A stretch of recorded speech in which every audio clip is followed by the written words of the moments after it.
చూస్ country delight, live better. ఇప్పుడే country delight app ని download చేసుకోండి. Welcome to Suman TV. Bharat Pakistan మధ్య యుద్ధం జరగటం లేదని ఎవరంటున్నారు?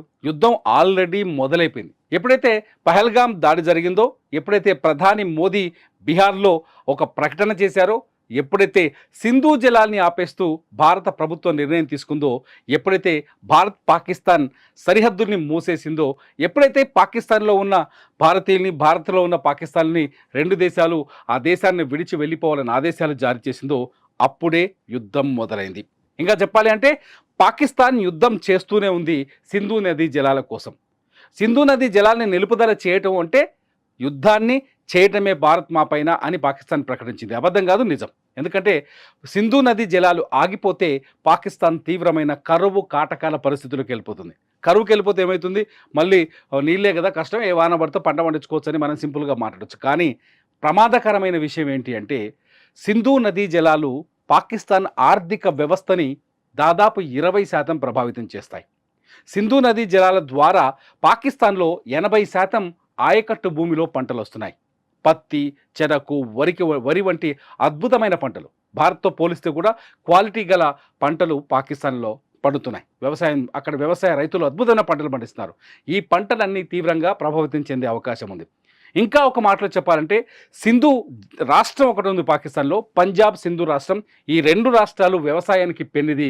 ఈ రెండు రాష్ట్రాలు పూర్తిగా ఎడారిగా మారే ప్రమాదం ఉంది. సింధు నదీ జలాల్లో సింధు నదికి సంబంధించిన సింధు నదికి ఉపనదులైన జీలం, చినాబ్ నదులు ఏదైతే ఉన్నాయో, ఈ రెండు నదుల్లో వచ్చే నీటి లభ్యతతో పాకిస్తాన్లోని పంజాబ్ ప్రావిన్స్ దాదాపు 3 కోట్ల ఎకరాల్లో పంట పండిస్తోంది. పాకిస్తాన్లో చాలా కీలకమైన రాష్ట్రం పంజాబ్. వ్యవసాయానికి 3 కోట్ల ఎకరాలకు నీరు అందుతోంది. సింధు రాష్ట్రంలో దాదాపు 2.5 కోట్లకు పైగా ఎకరాల వ్యవసాయ భూమి ఇప్పటికీ ఉన్నప్పటికీ కేవలం 80 లక్షల ఎకరాలకు మాత్రమే నీరు అందుతోంది.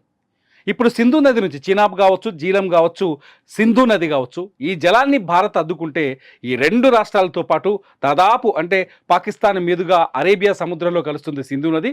సింధు పరివాహక ప్రాంతం అంతా పంటలు లేకుండా అల్లాడిపోతుంది. అందులో భాగంగానే ఇవాళ చినాబ్ నది పైన భారత్ నిర్మించిన జల విద్యుత్ ప్రాజెక్టులో నీళ్ళని నిలిపేసింది భారత ప్రభుత్వం. అంటే యుద్ధాన్ని మొదలుపెట్టింది.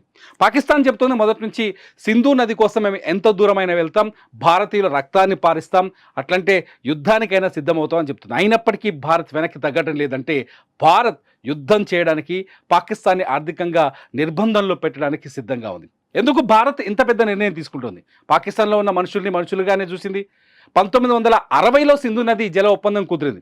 1960లో సింధు జల ఒప్పందాన్ని ప్రపంచ బ్యాంకు మధ్యవర్తిగా ఉండి కుదిర్చింది. ద్వైపాక్షిక చర్చల ద్వారానే ఇక్కడ సమస్యల్ని, అంటే ద్వైపాక్షిక అంటే కేవలం పాకిస్తాన్, ఇండియా మాత్రమే కలిసి చర్చలు జరిపి ఆ సమస్యని పరిష్కరించుకోవాలని చెప్పింది. కానీ 1960 తర్వాత ఇండియా, పాకిస్తాన్ మధ్య 3 పెద్ద యుద్ధాలు జరిగాయి. 1965లో ఒక యుద్ధం జరిగింది, 1971లో బంగ్లాదేశ్ కోసం ఒక యుద్ధం జరిగింది, 1999లో కార్గిల్ కోసం ఒక పెద్ద యుద్ధం జరిగింది. ఈ 3 యుద్ధాలు జరిగినప్పటికీ భారత్ ఎప్పుడూ సింధు నది జలాల ఒప్పందం జోలికి వెళ్ళలేదు. ఎందుకంటే సింధు నది పరివాహక నీళ్ళని అడ్డుకోవడానికి భారత్ ముందుకు రాలేదు, అడుగు వేయలేదు. కానీ ఇప్పుడే ఎందుకు వెళ్ళింది? పహల్గామ్లో 26 మంది పర్యాటకులని చంపిన తర్వాత, అన్యాయంగా వాళ్ళ ప్రాణాలు తీసిన తర్వాత భారత్ ఎందుకు సింధు నదీ జలాల జోలికి వెళ్ళిందంటే, కేవలం ఒక రీజన్. పాకిస్తాన్కి ఆర్థికంగా తోడ్పాటు దొరికితే ఆ డబ్బును తీసుకెళ్లి ఉగ్రవాదాన్ని పెంచి పోషించడానికి మాత్రమే పాకిస్తాన్ ఖర్చు పెడుతుందని భారత్ చాలా స్పష్టంగా భావిస్తోంది. ఇదే జరుగుతుంది కూడా. 1965 నుంచి ఇప్పటి వరకు ఇదే జరుగుతోంది. పాకిస్తాన్ ఏం చేస్తుంది? లష్కరే తోయిబా, జైషే మహమ్మద్, అట్లాగే రకరకాల ఉగ్రవాద సంస్థని, పీఓకేలో, పాక్ ఆక్రమిత కశ్మీర్లో ఉగ్రవాద శిబిరాలను ఏర్పాటు చేసి, భారత సరిహద్దు గుండా ఉగ్రవాద శిబిరాలు ఏర్పాటు చేసి, ఆ శిబిరాల్లో ఉగ్రవాదులకి శిక్షణనిచ్చి వాళ్ళని కశ్మీర్ మీదకి వదులుతుంది. ఆ ఉగ్రవాద సంస్థలు కశ్మీర్కి వచ్చి రక్తపాతాన్ని సృష్టిస్తున్నారు. కశ్మీర్ ఎందుకు? ముంబై బాంబు పేలులు కావచ్చు, హైదరాబాద్ బాంబు పేలులు కావచ్చు, గుజరాత్లో కావచ్చు, అహ్మదాబాద్లో కావచ్చు, చెన్నైలో కావచ్చు, ముంబై, కలకత్తాలో కావచ్చు, ఎక్కడ బాంబు పేలుడు జరిగినా దానికి పాకిస్తాన్ లింకు ఖచ్చితంగా ఉంది. ఎక్కడ బాంబు పేలుడు జరిగినా పాకిస్తాన్ పెంచి పోషిస్తున్న సీమాంతర ఉగ్రవాదమే దానికి కారణం. కారణమవుతోంది. భారతదేశంలో రక్తపాతాన్ని పాలించడం కోసమే పాకిస్తాన్ తన సంపద మొత్తాన్ని వెచ్చిస్తోందని చెప్పొచ్చు. ఎందుకంటే పాకిస్తాన్లో పేదరికం చాలా పెరిగిపోయింది, పాకిస్తాన్లో ఆర్థిక ఇబ్బందులు చాలా పెరిగిపోయినాయి, పాకిస్తాన్లో ఆర్థిక వ్యవస్థ పూర్తిగా నష్టపోయింది, పాకిస్తాన్లో ఏ వస్తువు కొనాలన్నా ద్రవ్యోల్బణంతో తీవ్రమైన అధిక ధరలతో అక్కడి ప్రజలు కడుపు నిండా 3 పూటలు తిండి కూడా తినలేని స్థితిలో ఉన్నారు. మనం గమనించవచ్చు, ఎప్పుడైతే సింధు నదీ జలాలపై భారత్ కఠిన నిర్ణయం తీసుకుందో అప్పుడే పాకిస్తాన్లో ఉద్యమాలు కూడా మొదలైనాయి. పాకిస్తాన్లో నిరంతరం హింస, ప్రతిరోజు ఏదో చోట బాంబు పేలుడు, కాల్పులు, రక్తపాతం ఎవ్రీ డే అల్లాడుతోంది పాకిస్తాన్. అటువంటి పాకిస్తాన్ ఒక ఉగ్రవాదులకు మాత్రం 3 పూటల ఫుల్గా ఫుడ్ పెడుతోంది. అంటే అందుకనే సింధు నదిని నిలుపుదల చేయడం వల్ల పాకిస్తాన్ ఆర్థిక వ్యవస్థని కొంత కంట్రోల్ చేసినట్టుగా ఉంటుంది. ఆర్థికంగా పాకిస్తాన్కి భారీ దెబ్బని భారత్ జలఖడ్గంతో కొట్టినట్టుగా ఉంటుంది.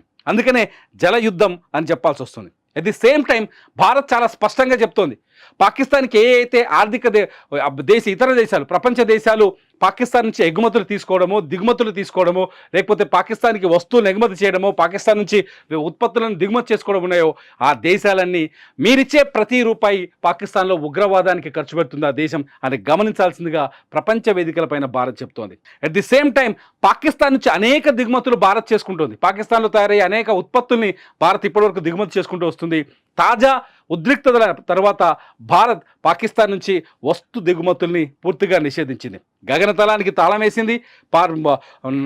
పోర్టుల్లోకి, సముద్ర పోర్టుల్లోకి నౌకల్ని నిషేధించింది. అసలు భారత్కి పాకిస్తాన్ మధ్య ఎటువంటి వ్యాపార సంబంధాలు లేకుండా చేస్తుంది. దీనికి పాకిస్తాన్ కొత్తగా కొన్ని కుట్రలు కూడా చేస్తుంది. పాకిస్తాన్లో ఉత్పత్తి అయ్యే వస్తువుల్ని తన మిత్ర దేశాలైనటువంటి చైనా కావచ్చు, కొంత ఇప్పటివరకు ఉన్న శ్రీలంక కావచ్చు, లేకపోతే సింగపూర్ కావచ్చు, లేకపోతే మలేషియా కావచ్చు, ఇటువంటి దేశాలకు ఎగుమతి చేసి అక్కడ లేబులింగ్ మార్చి, బ్రాండ్లను మార్చి మళ్ళీ ఇండియా మార్కెట్లోకి తీసుకురావడం ట్రై చేస్తుంది. ఇవాళ ప్రపంచ దేశాలన్నీ ఇండియాను చూసి ఎందుకు భయపడుతున్నాయంటే, ప్రపంచ దేశాలన్నిటికీ అతిపెద్ద మార్కెట్ ఇండియా కాబట్టి ఇండియాతో స్నేహానికి ముందుకొస్తున్నాయి. అట్లాగే ఇండియా శాంతియుత దేశం కాబట్టి ప్రపంచ దేశాలన్నింటితో స్నేహపూర్వక హస్తాన్ని అందిస్తుంది. ఇరాన్ విదేశాంగ మంత్రి ఇవాళ పాకిస్తాన్లో ఉన్నారు. ఆయన రేపు ఇండియా కూడా రాబోతున్నారు. ఈ 2 దేశాల మధ్య శాంతి కోసం ఆయన ఎందుకు మాట్లాడుతున్నాడంటే, ఈ భారత మార్కెట్ అనేది ఇరాన్కి కూడా చాలా అవసరం. ఇవాళ రష్యా కూడా ఎందుకు మద్దతు ఇస్తుంది అంటే, భారత మార్కెట్ రష్యా కూడా చాలా అవసరం. ఇవి అన్నింటిని ఆలోచించి చూస్తుంటే పాకిస్తాన్ని ఆర్థికంగా ఒంటరి చేయడం అనేది భారత్ ఒక లక్ష్యంగా పెట్టుకున్నట్టుగా చాలా స్పష్టంగా అర్థమవుతుంది.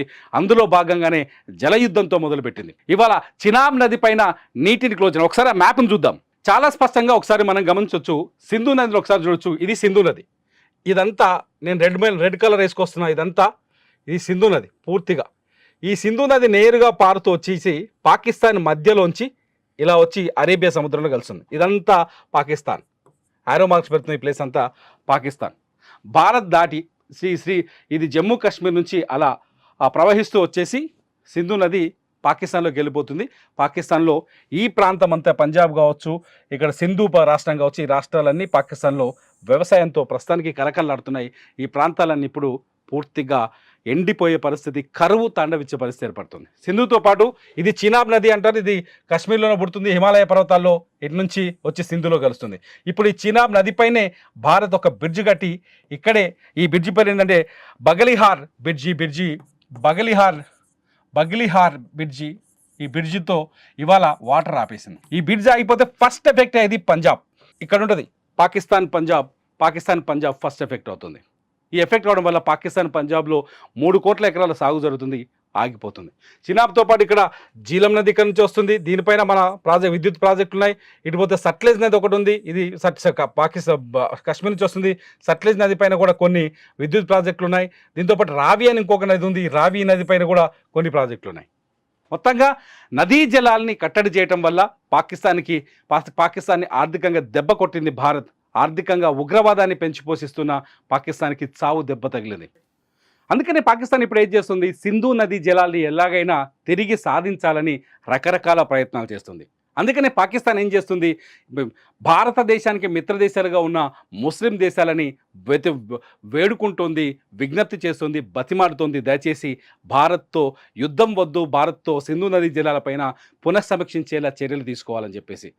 సౌదీ కావచ్చు, లేకపోతే యూఏఈ కావచ్చు, లేకపోతే ఖతార్ కావచ్చు, తాజాగా ఇరాన్ కావచ్చు, చైనా కావచ్చు, రష్యా కూడా విజ్ఞప్తి చేసే ప్రయత్నం చేస్తుంది, అమెరికా కూడా విజ్ఞప్తి చేసే ప్రయత్నం చేస్తుంది.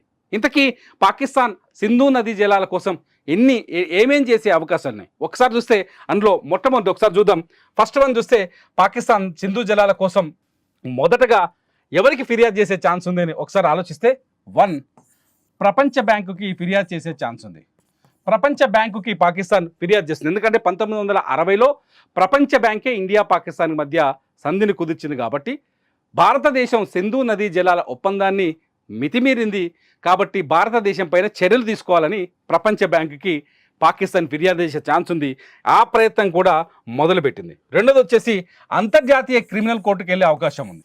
అంతర్జాతీయ క్రిమినల్ కోర్టులో 1969 వియన్నా కన్వెన్షన్లోని లా ఆఫ్ టెరిటరీని భారతదేశం ఉపక్రమించింది. లా ఆఫ్ టెరిటరీని భారతదేశం దాటింది, కాబట్టి భారత్ పైన చర్యలు తీసుకోవాలని చెప్పేసి అంతర్జాతీయ క్రిమినల్ కోర్టులో పాకిస్తాన్ ఫిర్యాదు చేసే అవకాశం ఉంది. ఆల్రెడీ ఫిర్యాదు చేసింది.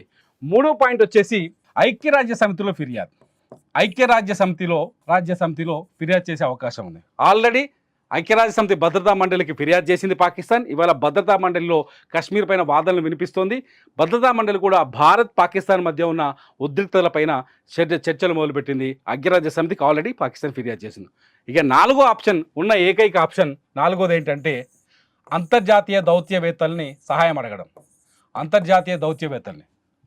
భారత్కి పాకిస్తాన్కి మధ్య విభేదాలు ఉన్నాయి, కానీ పాకిస్తాన్ భారత్కి అంటే కలిపి ఒకే స్నేహితులు చాలామంది ఉన్నారు. ఉమ్మడి స్నేహితులు ఉన్నారు భారత్కి పాకిస్తాన్ మధ్య. అందులో యుఏఈ కావచ్చు, సౌదీ అరేబియా కావచ్చు, ఖతార్ కావచ్చు, ఇరాన్ కావచ్చు, చైనా కావచ్చు. చైనా కూడా భారత్ పైన పూర్తి వ్యతిరేకంగా ఉంది. ఇప్పుడు అనలేము, చైనాకి భారత్ మార్కెట్ చాలా అవసరం కాబట్టి. అమెరికా కావచ్చు, ఆల్రెడీ అమెరికా మాట మార్చిందని కనిపిస్తుంది. టర్కీ కూడా ఆయుధాలని వెనకెళ్ళిపోయింది. చాలా దేశాలకి సింగపూర్ కావచ్చు, మలేషియా కావచ్చు, భారత్కి పాకిస్తాన్కి ఉమ్మడి స్నేహితులు. నిజానికి 2 అణుదేశాలు పాకిస్తాన్, భారత్ అణుబాంబులు కలిగిన దేశాలు. ఈ 2 దేశాలకి ఈ దేశాలన్నిటితో ఉమ్మడి స్నేహం ఉంది. కాబట్టి పాకిస్తాన్ ఆల్రెడీ ఆయా దేశాలు తమ దేశాల్లో ఉన్న రాయబార కార్యాలయాల ద్వారా ఆ దేశాల అధినేతల్ని కోరుతోంది భారత్ ఉద్రిక్తతను తగ్గించమని, లేకపోతే సింధు నదీ జలాల విషయంలో కొంచెం సానుకూల ధోరణి కావాలని చెప్పేసి. పాకిస్తాన్ నిజంగా భయపడింది. సో ఇవన్నీ చూస్తుంటే పాకిస్తాన్కు ఉన్న ఏకైక మార్గం అంతర్జాతీయ దౌత్యం. కానీ భారత్ చాలా స్పష్టంగా చెప్తోంది, ఎప్పుడైతే సరిహద్దు వెంట సీమాంతర ఉగ్రవాదాన్ని పాకిస్తాన్ నిలుపుదల చేస్తుందో అప్పుడే సింధు నదీ జలాలు పాకిస్తాన్కు వస్తాయని చెప్తోంది. సో నదీ జలాల నిలుపుదలతోనే యుద్ధం మొదలైంది. పాకిస్తాన్ పైన జల ఖడ్గం విరిగిపడింది. రక్తం, నీళ్లు 2 కలిపి ఒకే చోట పారవని చెప్తోంది. మరి మీరేం చెప్తున్నారు? సింధు నదీ జలాల్ని వదలాలా పాకిస్తాన్కి? అంతర్జాతీయ దౌత్యపరంగా వస్తే వెనక్కి తగ్గాలా భారత్? మరి మీరేమనుకుంటున్నారు? భారతదేశం ఈ నిర్ణయానికి కట్టుబడి ఉండాలా? ఇలాగే ముందుకెళ్తే బాగుంటుందా? లేకపోతే ఈ ప్రపంచ దేశాలు ఒత్తిడి చేస్తే భారత్ మళ్ళీ సింధు జలాన్ని విడుదల చేసే అవకాశం ఉందా? మీరేమనుకుంటున్నారో ఈ వీడియో కింద కామెంట్ చేయండి. చూస్తూనే ఉండండి సుమన్ టీవీ.